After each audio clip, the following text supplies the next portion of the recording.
여러 부부가 모여서 이런저런 이야기를 하는 중에 한 남편이 이런 말을 했습니다. 사실은 내게 큰 비밀이 하나 있는데 20년 전에 보험 설계사는 친구가 하도 강권해서 매월 5만 원씩 보험을 들었는데 내년 1월에 이제 타게 됐다고. 그러니까 그 말을 들은 그 사람의 부인이 눈이 둥그레지면서, 아니 이 아저씨 봐, 세상에 그런 얘기를 인지하냐고, 어떻게 20년씩이나 나한테 숨길 수가 있냐고 황당해 했습니다. 여러분, 세상에는요 많은 비밀이 있어요. 부부간에도 있고요, 형제간에도 있고요, 친구 사이에도 있어요. 작게는 어린아이들의 조그만 비밀부터 시작해서 크게는 우주의 비밀까지 세상에는 크고 작은 많은 비밀들이 있습니다. 여러분들에게도 나름대로의 비밀이 있을 겁니다. 어떤 분에게는 좋은 의미의 비밀이 있을 것이고, 어떤 사람들에게는 다른 사람들이 아는 것이 꺼려지는 나쁜 의미의 비밀도 있을 겁니다. 그리고 그 비밀이 되게 궁금하죠. 남편에게 어떤 비밀이 있다면 알고 싶고, 아내에게 비밀이 있다면 그거 알고 싶어요. 알려고 하지 마세요. 다쳐요. 비밀은 비밀대로 놔둬야 의미가 있고, 그거 알리려고 하지 않는 비밀을 억지로 알면 탈이 나요. 어쨌든 사람 사는 세상에는 비밀이 참 많습니다. 성경에도 비밀이 여러 개 나옵니다. 천국의 비밀도 있고요, 복음의 비밀도 있어요. 그리스도의 비밀이라는 말도 있고 믿음의 비밀도 있습니다. 7별의 비밀도 있고요, 그리고 불법의 비밀도 있습니다. 짐승의 비밀도 있습니다. 그러니까 성경 보면은 무슨 비밀 하는 말이 여러 번 나와요. 오늘의 본문 골로새서 2장 2절에서는 하나님의 비밀이라는 말이 나옵니다. 사람들에게만 비밀이 있는 게 아니고 하나님에게도 비밀이 있다는 거예요. 하나님의 비밀이 뭔가? 오늘 본문에 답이 나와 있어요. 성경에 나오는 비밀은 바로 답이 다 나와 있어요. 그러니까 비밀인 비밀인데 공개된 비밀입니다. 그러니까 하나님의 비밀은 뭐냐? 그리스도예요. 오늘 성경이 말합니다. 하나님의 비밀인 그리스도를 깨닫게 하려 함이니. 예수 그리스도가 하나님의 비밀이라는 거예요. 왜 예수 그리스도가 하나님의 비밀인가 하면, 첫째, 예수님을 믿으면 죄를 용서받고 구원받기의 비밀입니다. 둘째, 예수님을 믿으면 하나님을 아빠 아버지라고 부르니까 비밀입니다. 셋째, 예수님을 믿으면 죽어도 아주 죽지 않고 부활하게 되니까 비밀입니다. 넷째, 예수님을 믿으면 땅에 사는 날 동안 하나님의 큰 도우심을 받아서 형통케 되니까 비밀입니다. 다섯째, 예수님을 믿으면 절대 고난 가운데서도 아주 죽지 아니하고 사실 이깁니다. 평강을 누리니 비밀입니다. 여섯째, 예수님을 믿으면 천국에서 영생하게 되니 비밀입니다. 일곱째, 예수님을 믿으면 마귀를 물리치는 권세를 가지게 되니까 비밀입니다. 여덟째, 예수님을 믿으면 가장 존귀하신 예수님을 친구로 이제 삼게 되니까 비밀입니다. 아홉 번째, 예수님을 믿으면 영원토록 왕노릇하게 될 수 있으니 비밀입니다. 열째, 예수님을 믿으면 우주의 비밀을 알게 되니 비밀입니다. 이렇게 예수 그리스도가 하나님의 비밀입니다. 예수 그리스도가 하나님의 비밀인 사실을 잘 알려주는 아주 아름다운 이야기가 있습니다. 유럽에서 전해지는 이야기인데요, 유럽의 저 북쪽에 핀란드라는 나라가 있죠. 그 핀란드에 한 왕이 있었습니다. 그 왕은 아주 지혜롭고 현명해서 나라를 잘 다스렸습니다. 백성들로 하여금 편안하게 잘 살도록 해 주었습니다.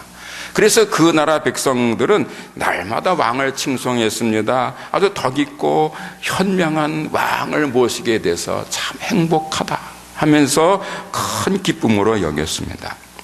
핀란드 왕은 백성들의 존경과 사랑을 한 몸으로 받으면서 행복했습니다.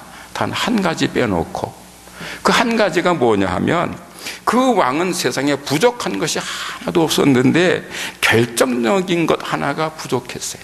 아들이 없었어요. 딸만 하나 있고 왕위를 물려줄 아들이 없었어요. 그래서 왕비가 아들 낳기를 학수고대했는데 끝내 낳지를 못했습니다. 그래서 이 핀란드 왕은 자선책으로 이제 아주 지혜 있고 똑똑하고 용감하고 잘생긴 청년을 이제 공주의 남편으로 이제 삼아서 자기 왕위를 물려줄 생각을 하고 나라 방방곡곡에 방을 붙였습니다. 왕의 사이가 되고 공주의 남편이 되어서 장차 핀란드의 왕위를 이을 이제 청년을 구한다는 그런 이제 방을 붙였습니다. 그러자 전국에서 지혜 있고 용기 있고 또 잘생겼다고 자신하는 수많은 청년들이 지원을 했습니다. 그 수많은 수천 명의 청년들을 한 곳에 모아놓고 활쏘기 또 말타기 또는 뭐 여러 가지 이제 얼마나 건강한가 얼마나 용기가 있는가 하는 것을 이제 시험을 치러 가지고 20명을 뽑았습니다. 그리고는 그 수천 명의 지원자들 중에서 뽑힌 그 20명에게 왕이 또 다른 시험을 냈습니다. 지혜를 시험하는 시험이었습니다. 왕이 그 20명의 선출된 이제 청년들에게 이렇게 문제를 냈습니다. 너희들은 지금부터 이 나라 핀란드 방방곡곡을 다니면서 하늘과 땅을 이어주고 이웃과 이웃을 이어주는 신비한 나무를 찾아오라. 누구든지 신분여하를 막론하고 하늘과 땅을 이어주고 이웃과 이웃을 이어주는 그런 신비한 나무를 찾아오면 그 사람을 공주의 남편으로 삼아서 장차 내 왕위를 물려주겠다. 기한은 지금부터 100일이다. 그러자 그 왕의 말을 들은 그 20명의 청년들이 이제 전국 곳곳으로 뿔뿔이 흩어져서는 그 하늘과 땅을 이어주고 이웃과 이웃을 이어주는 신비한 나무를 찾아다녔습니다. 그런데 아무리 이 전국을 뒤져도 그 하늘과 땅을 이어줄 만한 높은 나무가 없었고 이웃과 이웃을 이어줄 만한 나무를 찾지 못했습니다. 그래서 대부분의 청년들이 세상에 그런 나무가 어디 있노? 예? 이것은 왕이 우리를 골탕 먹이려고 낸 풀 수 없는 문제다. 그리고 불평을 했습니다. 그런데 그 20명의 청년들 중에 어릴 때 부모를 여의는 바람에 그 수녀원에서 이제 자라난 페로라는 청년이 있었는데 그 청년도 이곳저곳을 다니면서 그 신비한 나무를 찾았지만 끝내 찾을 수가 없었습니다. 그런데 기한은 점점 다가오고 있는 거예요. 그래서 이제 마음이 답답해져서 이 청년이 자기가 자라는 성당에 가서 거기 그 수녀원 성당에 가서 간절히 하나님께 기도를 합니다. 하나님, 제게 하늘과 땅을 이어주고 이웃과 이웃을 이어주는 신비한 나무를 찾게 해주세요. 그러면 제가 아주 착하고 슬기로운 왕이 돼서 백성들을 잘 다스리겠습니다. 특별히 가난하고 불쌍한 백성들을 잘 돌보아서 하나님께 영광을 돌리겠습니다. 아주 오랜 시간 동안 간절히 기도하고 또 기도를 하고 그리고 성당문을 나와서 다시 이제 다녀봐야지 하고 성당문을 나오다가 문득 어떤 신비한 느낌이 들어서 이렇게 성당을 돌아봤어요. 이 성당 저 제단 벽에 나무 십자가가 하나 걸려 있는데 보니까 그게 바로 그 신비한 나무였어요. 십자가야말로 하늘과 땅을 이어주고 이웃과 이웃을 이어주는 신비한 나무였습니다. 나무로 만든 그 십자가야말로 하나님과 사람을 이어주는, 그리고 사람과 사람을 이어주는, 즉 하늘과 땅을 이어주고 이웃과 이웃을 이어주는 신비한 나무였던 거예요. 페로라고 하는 그 청년은 얼른 그 나무 십자가를 가지고 왕에게 가서 바치면서 설명했습니다. 이 나무 십자가야말로 하늘과 땅을 이어주고 이웃과 이웃을 이어주는 왕께서 찾으시는 그 신비한 나무입니다. 그러자 이 핀란드 왕이 그 청년 페로의 지혜에 감탄하고 사유로 삼아서 나중에는 왕위를 물려주었답니다. 그리고 그 청년은 후에 핀란드 왕이 돼서 아주 현명하게 지혜롭게 나라를 잘 다스렸다는 이야기입니다. 여러분, 유럽에서 전해지는 이야기지만 매우 의미 있지요. 예수님이야말로 바로 거룩하신 하나님과 죄인된 인간들을 이어주는, 그리고 사람과 사람 사이를 이어주는 한 분밖에 안 계시는 유일한 중보자이십니다. 그래서 누구든지 그 예수님을 자신의 그리스도로 믿고 구세주로 믿고 하나님의 아들로 믿기만 하면 그 사람은 세상을 살면서 지은 모든 죄를 다 용서받을 뿐 아니라 거룩하신 하나님을 아빠라고 부르는 자녀가 되는 것입니다. 세상과의 싸움, 마귀와의 싸움에서 승리하는 이기는 자가 되는 것입니다. 지금은 이 세상에 살면서 때로는 어려움을 겪기도 합니다마는 장차 하나님의 나라 천국에서 영세토록 왕노릇을 하는 영광을 누리게 될 것입니다. 이성으로는 결코 이해되지 않는 놀라운 비밀이 예수 그리스도 안에 숨겨져 있는 거예요. 예수를 믿는 사람은 이 비밀을 다 압니다. 비밀도 아닙니다. 하지만 예수를 믿지 않는 사람들은 그 비밀을 전혀 모릅니다. 예수를 믿으면 장차 영광의 자리에 들어가게 된다는 사실을 모릅니다. 여러분, 만약 예수를 믿기만 하면 장차 천국에서 영생할 뿐 아니라 세세토록 왕노릇하게 된다는 사실을 모든 사람들이 안다면 그들이 어떻게 교회에 안 나오고 예수를 안 믿을 수가 있겠습니까? 제가요 종종 그 생각을 해봤어요. 만약에 세상 모든 사람들이 예수를 믿기만 하면 다 천국에 가고 세세토록 왕노릇하고 이 땅에서 영광을 누릴 것이라는 사실을 알기만 한다면 우리 한일교인들이 교회당에 못 들어올 것 같다, 착해서. 그런 생각을 해요. 여러분, 가끔 무슨 어떤 백화점에서 뭐 유명한 명품을 뭐 싸게 판다 그러면 그냥 사람들이 막 구름대같이 몰려가지고 난리가 나지 않습니까? 사람들은 그냥 아주 좋은 것을 싸게 판다 그러면요 새벽같이 가서 그냥 난리법석을 핀단 말이에요. 그런데 예수를 믿기만 하면 장차 천국에서 세세토록 왕노릇 한다는 이 사실을 안다면 여러분, 어떻게 교회를 안 나올 수 있겠어요? 어떻게 예수를 안 믿을 수 있겠어요?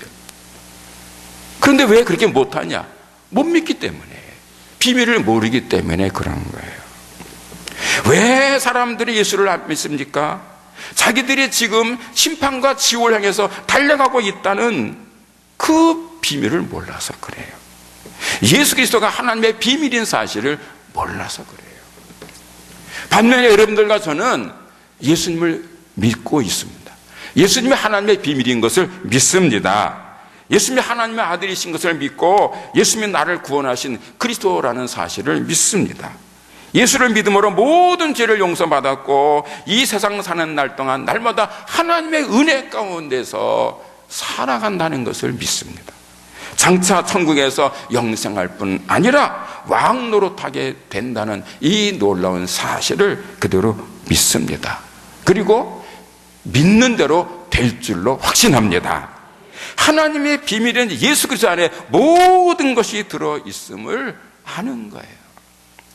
따라서 예수를 믿게 된 것이, 어떤 상황에서도 예수를 믿는 것이 사람이 세상에서 받을 수 있는 가장 큰 복과 은혜고, 사실은 그것도 하나님께서 거저 주신 선물임을 압니다.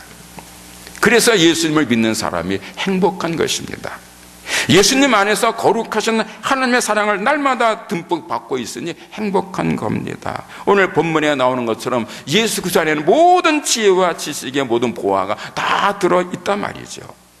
그 예수를 믿는 사람은 그 예수님 안에 있는 그 모든 보물을 가질 수 있고 누릴 수 있게 되니까 가장 행복한 거예요. 사랑하는 성도 여러분들이요, 세상에 사는 수없이 많은 사람들, 지금 이 지구촌에 70억이 넘는 사람들이 살고 있다 하는데 그 수많은 사람들 중에서 누가 가장 행복하겠습니까? 돈 많은 사람이겠습니까? 권세가 많은 사람이겠습니까? 지식이나 명예가 많은 사람이 행복하겠습니까? 아니에요. 세상에서 가장 행복한 사람은요, 세상에서 가장 존귀하신 예수님의 사랑을 듬뿍 받는 사람이 가장 행복한 것입니다. 사랑의 크기가 행복의 크기를 결정하는 거예요. 그리고 그 내게 사랑을 주는 분의 신분에 따라서 달라져요. 그런데 오늘 예수 믿는 그리스도인들에게 사랑을 주시는 분이에요. 예수님이에요. 그분은 세상에서 가장 존귀하신 하나님이세요. 그분이 당신의 목숨까지 버려가면서 사랑을 주세요. 그러니 그리스도인들이 받는 행복, 가장 큰 행복인 것입니다. 여러분, 그래서 날마다 예수 안에서 행복을 노래하지 않습니까? 여러분과 저는 날마다 감사합니다, 행복합니다 노래하는 거예요. 예수를 믿고 구원받은 모든 그리스도인들이 세상에서 가장 행복한 사람들입니다. 할렐루야. 따라서 참 믿음을 가진 그리스도인들은 예수님 안에서 자신이 세상에서 가장 행복한 사람이 되었다는 사실에 날마다 감사를 노래하는 겁니다. 모든 것에 감사하고 항상 감사하고 무슨 일에든지 감사하는 겁니다. 때로는 감사할 수 없는 상황에서도 감사합니다. 믿으면 믿을수록, 믿음이 깊어질수록, 생각하면 생각할수록, 기도하면 기도할수록 감사가 많아지는 거예요. 감사해도 또 감사할 게 있고 또 감사할 것이 자꾸 생기는 거예요. 그래서 감사하되 넘치는 감사로 감사하게 되는 것입니다. 여러분, 진정한 감사는요, 무슨 일에든지 감사는 범사의 감사와 넘치는 감사임을 아셔야 됩니다. 그게 진정한 감사입니다. 그래서 날마다 넘치게 감사하는 겁니다. 여러분, 오늘의 본문 7절에서 감사함을 넘치게 하라고 말씀하고 있는데 왜 하나님께서 성도들에게 감사함을 넘치게 하라고 말씀하고 있는 것이겠습니까? 하나님께서 성도들이 가진 것을 빼앗아 가기 위한 것입니까? 만약 오늘 성경 말씀같이 주님께서 당신의 사람들에게 감사함을 넘치게 하라고 말씀하고 있는 것이 성도들의 것을 빼앗기 위해서 하시는 것이라면 하나님은 사랑이라고 말하기가 곤란할 것입니다. 하나님이 참 사랑이라면 사람들의 것을 결단코 뺏지 않으실 겁니다. 사랑은 빼앗는 게 아닙니다. 사랑은 주는 것입니다. 그렇다면 오늘 본문에서 성경이 감사함을 넘치게 하라고 말씀하고 있는 이유가 뭐겠습니까? 무엇 때문에 하나님께서 넘치도록 감사하라고 말씀하고 있는 것이겠습니까? 그것은 하나님의 또 다른 사랑 때문입니다. 지지난주부터 계속해서 말씀한 대로요, 감사는 과학이고 감사는 능력입니다. 감사는 하나님의 기적을 이끌어내는 능력입니다. 감사가 있는 것에 은혜가 임하고 감사가 넘치는 것에 기적이 일어나는 것입니다. 따라서 감사는 많을수록 좋은 겁니다. 감사가 바로 능력이기 때문에 많은 감사가 큰 능력을 이끌어내는 겁니다. 그래서 감사는 많을수록 좋은 거예요. 감사가 많아질수록 삶이 풍성해지는 거예요. 여러분, 조금 전에 행복을 말했지만 누가 행복한 사람입니까? 감사할 것이 많은 사람이 행복한 사람입니다. 그래서 감사함을 넘치게 하라고 말씀하고 있는 거예요. 더 큰 능력을 받고 더욱 풍성한 삶을 살라고 하나님께서 당신의 백성들에게 넘치는 감사를 하라고 말씀하는 겁니다. 당신의 자녀가 더 풍성하고 윤택한 삶을 살고 더 큰 행복을 노래하라고 사랑의 하나님께서 사랑으로 주신 말씀인 것입니다. 이 말씀의 의미를 깨닫는 사람은 따라서 날마다 말씀에 순종해서 넘치는 감사로 감사할 수밖에 없어요. 하나님께서 내게 주신 말씀이 나를 사랑하는 또 다른 사랑의 말씀을 믿는 사람은 순종할 수밖에 없어요. 여러분, 하나님 말씀은 언제나 순종하는 것입니다. 때로는 하나님 말씀이 전혀 이해되지 않아도 그냥 순종하는 거, 그게 하나님의 자녀된 도리입니다. 여러분, 하나님의 말씀은 어떤 경우에도 순종해야 하는 것인데, 이해가 안 가도 순종해야 한다면 그 말씀에 순종할 때 더욱 윤택해지고 풍성해지는 말씀이라면 더더욱 순종해야 할 것은 당연한 이치입니다. 말씀에 순종하는 것, 그게 지혜입니다. 반면에 하나님의 말씀이 자신을 위한 것이라는 사실을 깨닫지 못하고 그래서 순종하지 못하는 사람이, 그가 바로 어리석은 자고 무지한 자예요. 마지막 날에 반드시 후회하고 슬피 울게 될 겁니다. 그런 의미에서 묻습니다. 오늘 여러분들은 어떠하십니까? 범사에 감사하고 무슨 일이든지 감사하고 감사하되 넘치는 감사로 감사하는 지혜자이십니까? 아니면 많은 은혜를 받고도 은혜가 은혜인 줄도 모르고 감사할 때 감사하지 않거나 감사하더라도 마지못해서 겨우 억지로 인색하게 감사하는 어리석은 자, 영적 무지자는 아니십니까? 바라기는 한일성도 여러분들은 모두 다 감사할 때 감사할 줄 알고 감사하되 넘치는 감사를 할 줄 아는 참된 지혜자가 다 되시기 바랍니다. 오늘 여러분들 중에 단 한 분도 감사를 모르는 어리석은 자가 없어야 할 것입니다. 특별히 다음 주일은 우리 교회가 추수감사주일로 지키는 귀한 주일입니다. 여러분, 다음 주일날 어떤 감사를 드리시겠습니까? 넘치는 감사로 하나님께 드림으로 하나님께 기쁨을 안겨드리는 은혜가 있기를 바랍니다. 하나님은요, 베풀어 주신 은혜를 은혜인 줄 알고 감사하되 넘치는 감사로 감사하는 사람을 가장 기뻐하십니다. 때로는 감사하기 어려운 상황에서도 결코 감사할 수 없는 그런 아주 어려운 처지에서도 믿음으로 깊이 감사하고 넘치도록 감사하는 사람을 어여삐 여기시는 거예요. 여러분, 감사는 하나님만 기뻐하시는 거 아닌 거 알지요? 사람들도 감사하면 좋아하지 않습니까? 누군가가 나한테 고마워하고 감사하면 기뻐하는 것이 인지상정입니다.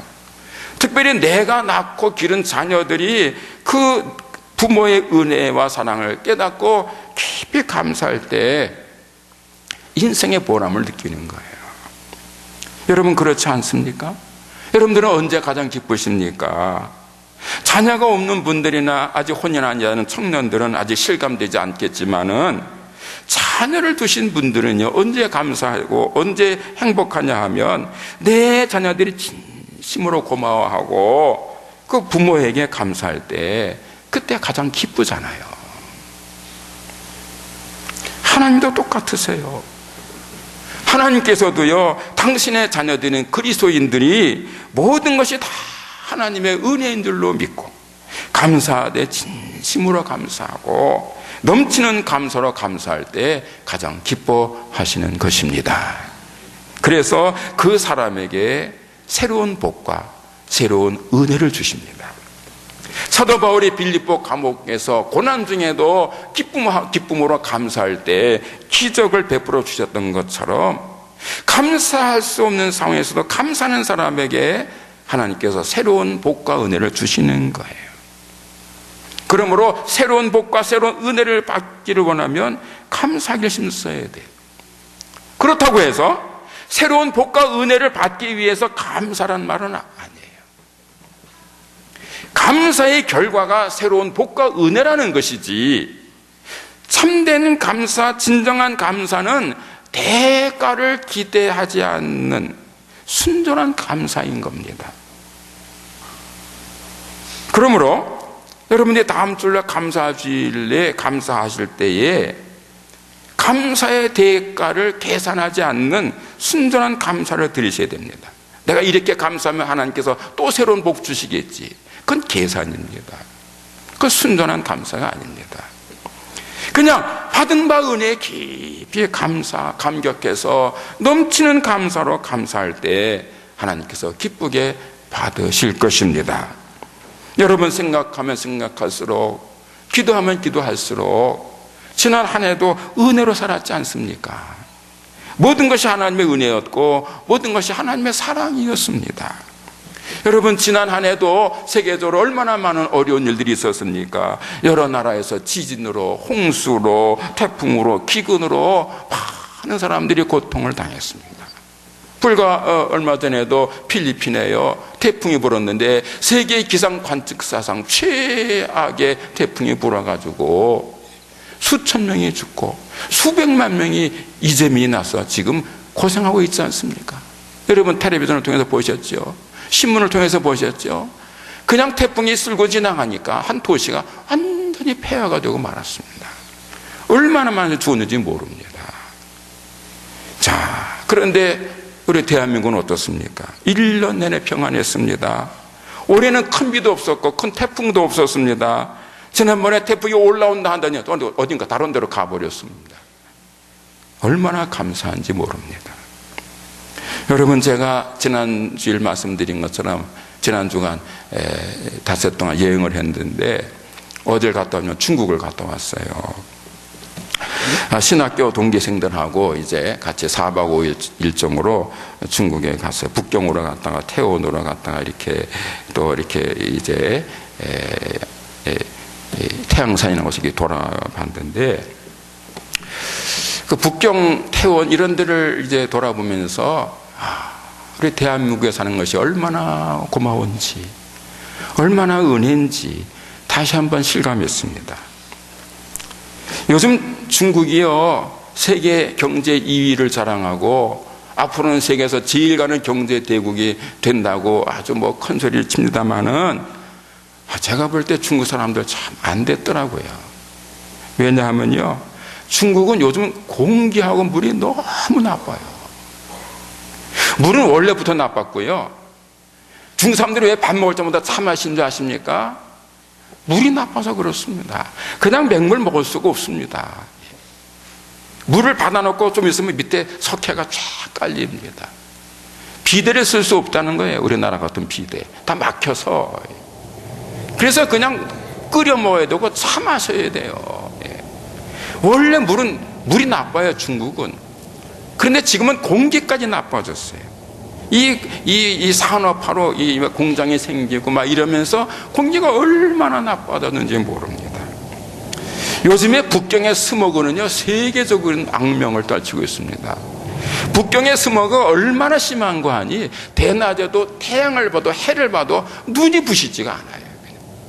하루 종일 이렇게 안개 낀 것처럼. 거기다가 또 이제 석탄가스, 연탄가스 냄새가 얼마나 지독한지 말이죠.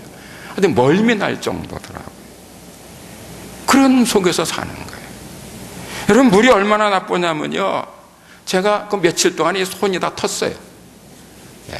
제 손이 그래도 매끄러운 손인데 며칠 동안 가서 맨날 이게 물 닦으니까 손이 다 터버렸어요. 그래서 제가 그랬어요. 설거지를 했더니 그렇다. 그 며칠 사이에 이 손등에 다 터버린 거예요. 그냥 그만큼 물이 나빠요. 여러분, 왜 이 말씀을 합니까? 여러분, 감사할 것이 없으십니까? 아무리 생각해도 감사할 것이 생각나지 않는 분이 계십니까? 공기 맑고 물 좋은 대한민국 땅에 사는 것만으로도 감사하시기 바랍니다. 왜냐? 사람에게 가장 중요한 게 뭐예요? 사람의 몸에 생명에 가장 중요한 게 뭐예요? 첫째가 공기고 둘째는 물이잖아요. 생명에 가장 중요한 건 첫째 공기고 둘째 물이에요. 그보다 중요한 게 없어요. 그러면 우리가 사는 대한민국은 생명에게 가장 귀중한 첫째 공기, 둘째 물이 좋단 말이에요. 얼마나 감사해요. 거기다가 올 한 해 굶지 않으셨어요? 감사하셔야 돼요. 어제 텔레비전 보니까 어디가 저기 뭐 아프리카 뭐 시에라본인가 거기 어떤 아이가 말이죠, 쓰레기통에서 쓰레기를 주워서 하는데 이틀을 쓰레기를 주워가지고 파는데 1,000원 벌어. 그래도 옥수가루 사다가 그거 먹더라고, 이틀 만에. 그런데 그 이야기를 하는 거예요. 어떤 사람은 그 쓰레기장에서 태어나서 평생 동안 쓰레기 줍다가 그 쓰레기터에서 죽는다는 거예요. 그러는 사람들이 부지기수예요. 오늘 우리 대한민국 얼마나 좋은 나라인지 모릅니다. 거기다가 마음껏 자유를 누릴 수 있습니다. 자유롭게 하나님 믿고 예수 믿는 거 은혜 중에 은혜입니다. 여러분, 지난 월요일 날 신문에 커다랗게 나온 놀라운 기사 하나가 있는데, 지난 이달 초에 북한에서 17개 도시에서 80명을 공개 처형했답니다. 곳곳에서, 그러니까 한 곳에 한 10명 정도를 기둥에 묶어놓고 머리에 흰수건 덮여 쓰고 총 쏴서 사람들을 모아놓고 공개 처형했는데, 그냥 총성이 아니라 기관단총으로 갈려가지고 사람이 다 훼손됐다. 아주 처참한 모습으로 죽였다는 거예요. 그런데 그 사람들의 제목이 뭐냐? 한국 드라마를 찍은 비디오 테이프 몰래 판 거, 또 성령을 소지한 죄, 휴대전화 갖고 있는 죄, 이런 것 때문에 공개청을 당했다. 세상에 드라마 봤다고 죽여요. 성령 가지고 있다고 죽여요. 휴대전화 가지고 있다고 죽이는 세상이 딴 나라가 아니고 저기 달나라가 아니고 바로 차 타고 1시간, 2시간 가면 되는 북한 땅이라. 여러분, 오늘 우리가 마음껏 하나님 믿는 거, 예수 믿는 거, 성경 보는 거, 자유롭게 예수 믿는 거, 이게 복입니다. 그러니 어떻게 감사하지 않을 수가 있겠습니까? 감사할 것이 없다고 생각하는, 한번 생각해 보세요. 다 감사한 것 뿐입니다. 올 한 해 굶지 않고 죽지 않고 공기 좋고 물 좋은 대한민국 안에서 자유롭게 예수님을 믿고 있다는 이 사실 하나만으로도 넘치는 감사를 드릴 조건은 충분한 거예요. 그런 의미에서 여러분 모두 넘치는 감사로 하나님께 영광을 돌릴 수 있기를 바랍니다. 여러분 자신을 행복하게 하는 복과 은혜가 임하게 될 것입니다. 그러면 무엇으로 감사해야 하겠습니까? 먼저 영으로 감사해야 합니다. 마음으로 감사해야 됩니다. 몸으로 감사해야 됩니다. 입으로, 말로 감사해야 됩니다. 기도로 감사해야 되고, 찬송으로 감사해야 되고, 헌신과 봉사로 감사해야 합니다. 선교로 감사해야 되고, 물질로도 감사해야 됩니다. 여러분이 할 수 있는 모든 방법을 총동원해서 넘치는 감사로 감사해야 할 것입니다. 온전한 감사는 전인적 감사입니다.